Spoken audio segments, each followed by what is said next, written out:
As it had been in the years before the Great War, Big Mountain, the Big Empty, became home to one of the most powerful minds of the 23rd century. The courier who had been brought to the Big Empty became its new overlord, using its facilities ruthlessly and decisively when needed. I promised Diana to keep you safe.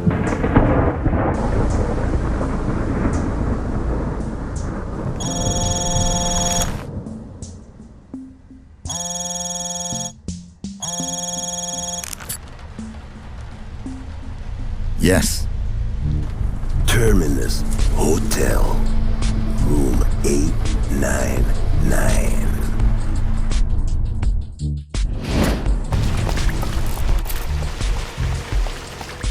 Oh!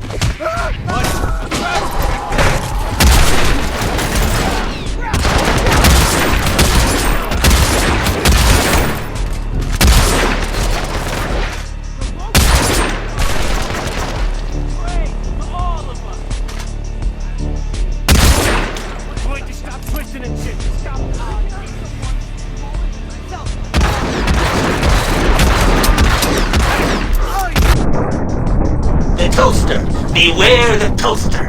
If it could, it would burn the world. The book chute continued to devour all seditious materials until it nearly choked on a paperclip. It adamantly maintained it was a Chinese paperclip, and the whole thing had been an elaborately orchestrated assassination attempt. Whatever the reason, it slowed down for a while, carefully appraising each document and clipboard that came to it. My intriguing little lobotomite.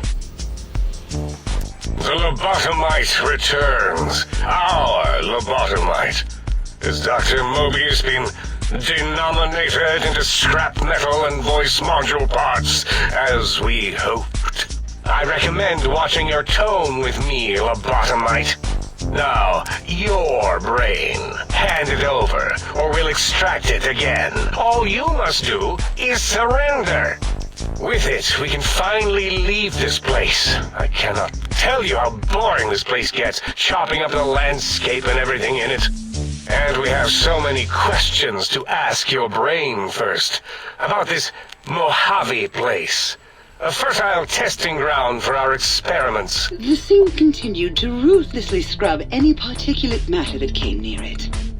Eventually, it gained access to the magnetohydraulics plant and nearly flooded all the Big Empty in an attempt to scrub the crater clean. Once it learned of the innovative toxins plant, however, it gained new purpose. It sought to develop antitoxins to flush into its drains and counteract the poisons bleeding into the soil. That is the most insane thing I've ever heard. There's no way Mobius would condescend to step inside you. Besides, there's no way such a thing could be accomplished. It's impossible. Autodoc, always gentle and methodical, kept sewing up the courier in all the right places when the skin split open from repeated wear and tear. The Autodoc was just glad to have purpose again. It heard its simpler brothers and sisters who got shipped to the Sierra Madre bored out of their skulls in that toxic dead city.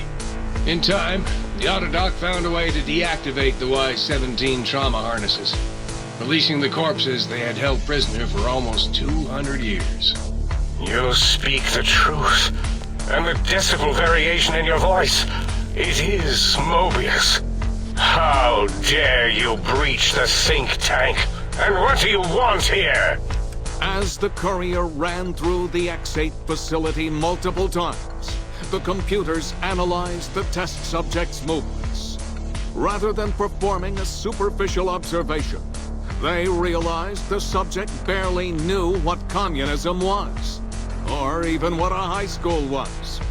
This confused them for a time, until the facility finally realized that its research had succeeded. So it let its cyber dogs out into the wastes to help protect small communities from physical aggression rather than communist propaganda. That's no deal at all. There's a whole world beyond the crater, filled with ideas and possibilities. We could have escaped, seen it all for ourselves, tested it, prodded at it, made it squirm. The infiltration program in X-13 felt spent, having repeatedly upgraded the stealth suit until it could upgrade it no more. It felt warm, fulfilled, and a bit sluggish. It realized not long after, the stealth suit had left it without so much as a note on the nightstand. So the infiltration program sent out robo-brains into the wastes, looking for its wayward technology. Partner with you? My foe? My rival? My foremost critic? I have a strange sensation that I would like that. How odd. Very well, partner. The think tank is at your service as long as you do not destroy us. The courier, organs intact, continued onwards, a little less heavy of step, but with all the organs in the right places, as they should be. After all, brains can develop a life of their own when left to their own thoughts, and the courier's brain was more clever than most. Dr. Klein and the think tank remained alive, unaware of the world outside. They looped through their daily routine, none the wiser about the world beyond, although perhaps wiser was the wrong word. The world outside belonged to the courier, and if anyone would shape it, well, the courier had already called dibs. There is an expression in the wasteland, old world blues. It refers to those so obsessed with the past they can't see the present, much less the future, for what it is. They stare into the what was, eyes like pilot lights, guttering and spent, as the realities of their world continue on around them. Science is a long, steady progression into the future. What may seem a sudden event often isn't felt for years, even centuries to come. The Big Empty lived up to its name. A hollow crater of failures of a past era. A last, sad statement of the old world. In the time following the Second Battle of Hoover Dam, Old World Blues became more than a catchphrase. It became a reality, a withering form of nostalgia for times long past.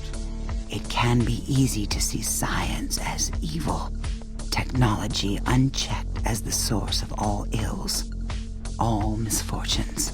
With the courier at the helm, it was all this and more.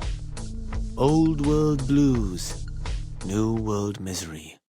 The two became one in the courier's shadow. We could say more, but the stories in the Big Empty speak for themselves. Now armed with the transportal Ponder, the courier could return to the dome at any time and crack open the secrets of the Big Empty one by one. Only one road yet remained, and it was one the courier had to walk alone.